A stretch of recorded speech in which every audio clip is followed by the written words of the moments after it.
Learners and leaders, I am so glad you're here today. We are going to form an entire canyon. Do you want to see how a canyon is formed? Come on, let's go.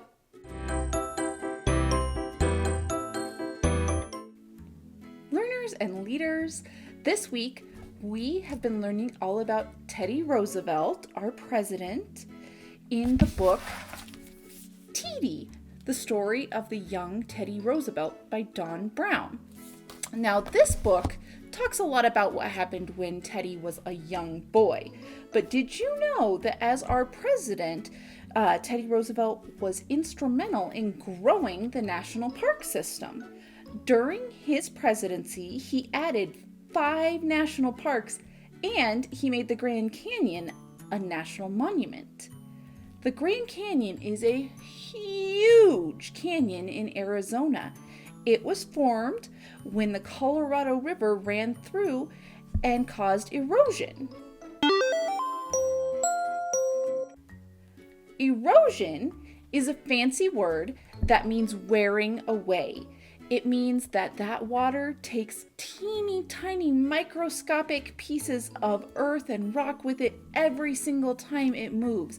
And over the course of millions of years, it wears down the rocks and soil there until you end up with the Grand Canyon that is so deep in places.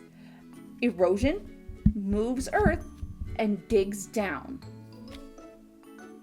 Today, inspired by the book Teddy and by Teddy Roosevelt, we're going to do an experiment on erosion to see how erosion could have caused the Grand Canyon.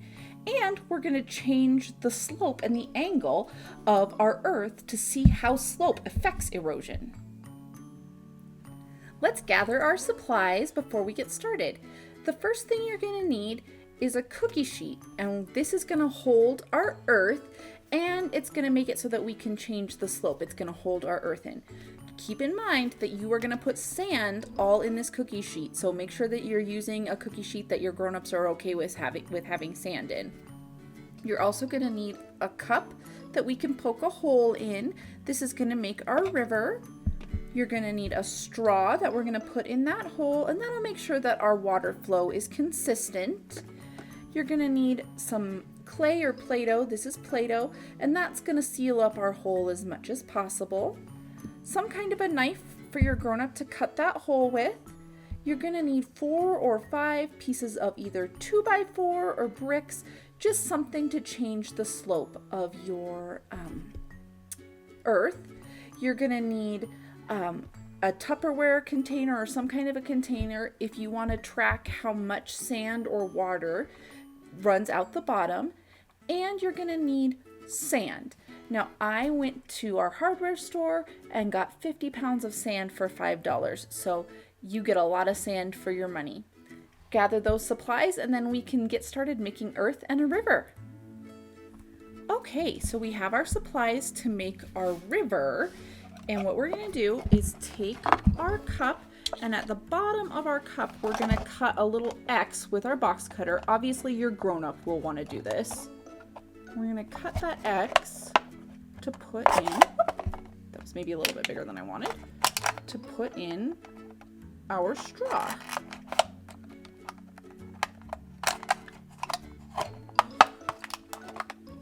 Okay, then we're going to slide our straw in.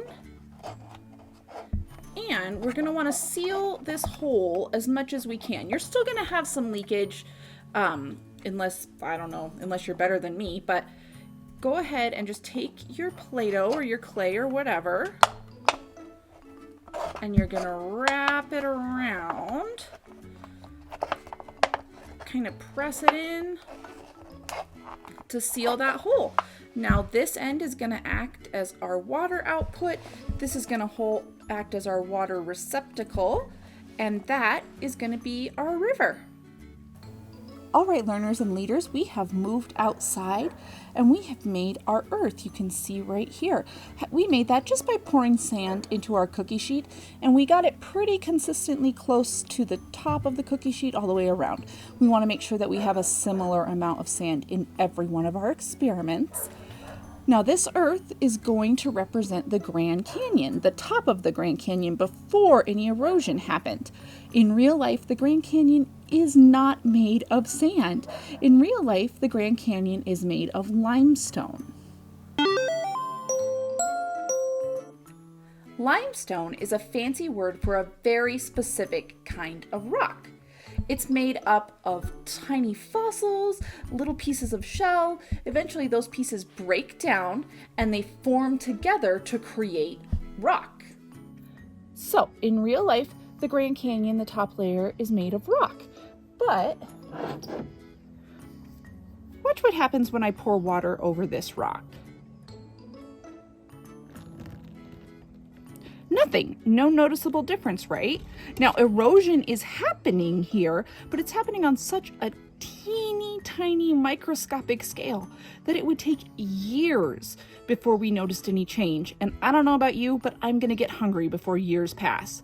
So we're gonna speed things up a little bit and use sand. All right, so we have our earth here. It is laid out flat. We're gonna do our experiment first flat, then we're going to try it with a couple different kinds of slope. Slope is a fancy word for the angle of the ground. Flat earth has very little slope, whereas a mountain has a very high degree of slope. It's just how angled the earth is. Okay, and we have put our cup that represents our river over here. You can see the straw where it's going to come out. This cup and this river is going to represent the Colorado River, which is the river that eroded the Grand Canyon. Again, we're going to start with it flat. We're going to pour some water into our cup and see what happens.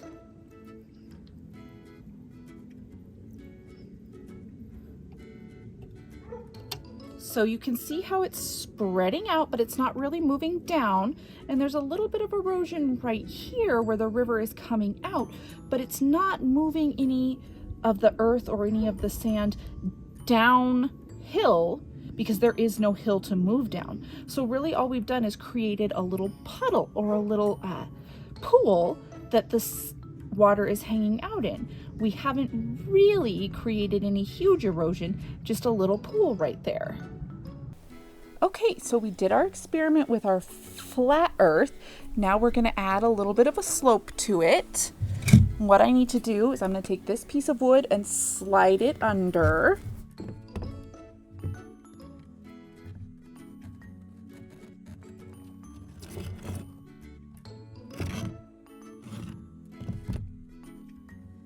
Okay, we're going to get everything reset. We're going to reset our river. So just like before, our river is sitting slightly up, but see now how our earth has a little bit of a slope to it? It's kind of like a little hill.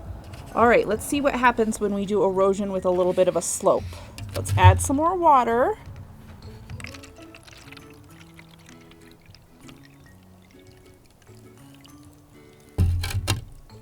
We're getting erosion in two places because it's pouring out of our cup.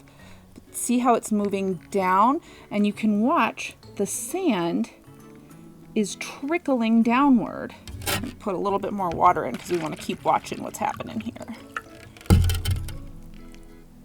It's moving downwards. It's taking the sand with it.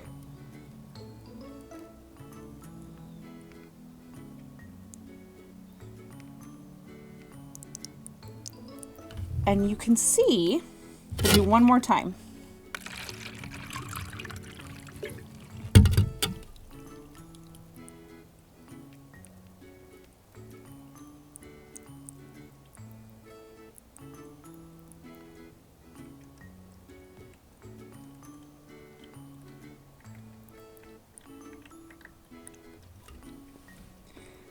And if you look, you can see that we have created little lines that if you got on a much smaller scale would look like tiny canyons.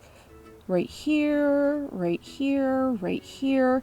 We've created all this earth that looks different than the earth over here Or here where the river didn't really run, it looks different there. It has pulled sand downhill with the slightly larger slope. We still have our biggest spot of erosion right here, but it's moved everything downward. Okay, learners and leaders, so you can probably tell that we have increased the height of this end, and we've changed the slope. We've gone from a little hill to a mountain. Look at how steep that slope is. Now, our river is still here. We're going to pour some more water in and see what happens with an even greater slope. You ready to watch? Let's see. Okay, we're getting a smaller pool right here, right? It's just moving straight downhill. Look at these look at how deep that is.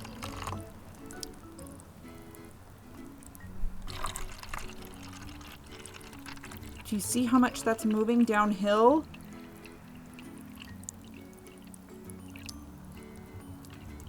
Oh, we're about ready to move out of our river basin.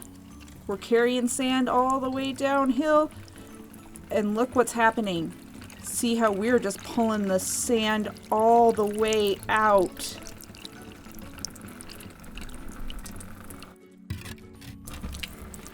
Look at what a difference that made when it was on a high slope.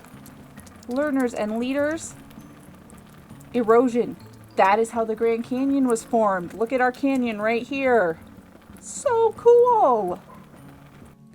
Learners and leaders, we made a river, we made some earth, and we made a canyon.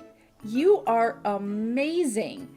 And we watched how erosion gets more and more progressive as the slope gets more progressive. So cool. Along the way, we learned some fancy words. Let's review what they were. We learned erosion. Erosion is what happens when forces like water or wind move soil tiny bits at a time. And over millions of years, they change the landscape. They change the way the earth looks. We also learned limestone. Limestone is a very specific kind of rock. It's actually the rock that the top layer of the Grand Canyon is made of. It's made of things like fossils and shells that break down and form into a rock. And we learned slope. Slope is the amount of angle that the earth has. Flat slope or flat earth has no slope, and a mountain has a very steep slope. Those are our fancy words.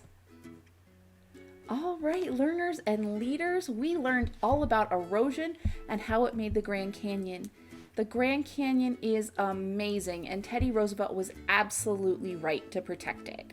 If you want to learn more about Teddy Roosevelt, go ahead and read TD and check out my website for some more activities related to Teddy Roosevelt. I will put the link in the description. Also in the description, I will put a link to my blog with step-by-step instructions for what I did. You should totally try this at home. And make sure to like and subscribe so that you know when we are doing something next time. And share with a friend so they can come along too. Have a great day, learners and leaders.